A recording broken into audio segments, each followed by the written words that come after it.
SRM Institute of Hotel Management வேலை வாய்ப்பை வழங்கும் 3 ஆண்டு பட்டப்படிப்பு மற்றும் diploma courses. Admissions open now. அழையுங்கள் 9840609671. கள்ளக்குறிச்சி விச சாராய விவகாரத்தில் இத்தனை மரணங்கள் நிகழ்ந்தும் தமிழகத்தில் உள்ள அரசியல் கட்சிகள் இதுவரை அமைதி காப்பது ஏன் என தமிழக பாஜக தலைவர் அண்ணாமலை கேள்வி எழுப்பியுள்ளார்.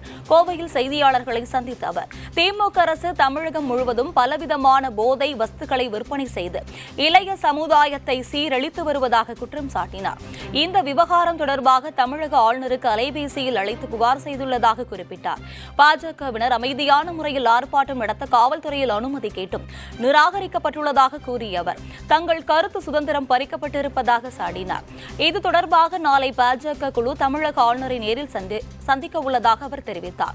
கள்ளச்சாராயத்தை கட்டுப்படுத்த வேண்டுமே தவிர குடித்த பின் நிவாரணம் கொடுப்பது சரியாகுமா என அவர் கேள்வி எழுப்பியுள்ளார். விச சாராய மருந்து இறந்தவர்களை ஈம காரியம் செய்வதற்கு கூட பணம் இல்லாமல் இறந்தவர்களின் குடும்பத்தினர் கஷ்டப்படுவதாக அவர் வேதனை தெரிவித்தார். கள்ளச்சாராய மரண விவகாரம் விக்கிரவாண்டி இடைத்தேர்தலில் எதிரொலிக்கும் என அண்ணாமலை உறுதிபட கூறினார். முறைப்படி பாரதிய ஜனதா கட்சியினுடைய தலைவர்கள் அந்தந்த மாவட்டத்தினுடைய காவல்துறை கண்காணிப்பாளர் போலீஸ் கமிஷனர்கிட்ட முறைப்படி அனுமதி கடிதம் கொடுத்திருக்கிறாங்க.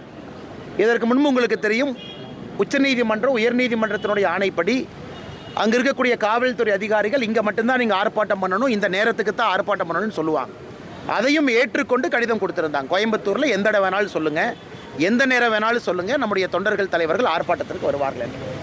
கடைசி நேரத்தில் அனுமதி மறுக்கப்பட்டு அதன் பிறகு கைது செய்யப்பட்டு பெண்கள் உட்பட எல்லாத்தையும் உள்ள உட்கார வச்சிருக்கிறாங்க. இதே தான் சொல்லுதுனாங்க, திராவிட முன்னேற்ற கழகம் பயப்படுகிறது, இதை பற்றி பேசக்கூடாது என்று நினைக்கிறது. பேசும் பொழுது திமுகவிற்கும் கள்ளச்சாராயத்துக்கும் இருக்கக்கூடிய தொடர்பு வெளியே வந்துவிடும் என அஞ்சுகிறது. ஆளுநர் அவர்களுக்கு தொலைபேசி மூலமாக அழைத்து நான் புகார் சொன்னேன். குறிப்பாக எங்களுடைய தனிப்பட்ட கருத்து சுதந்திரத்தை திராவிட முன்னேற்ற கழகம் பறித்துக் கொண்டிருக்கின்றார்.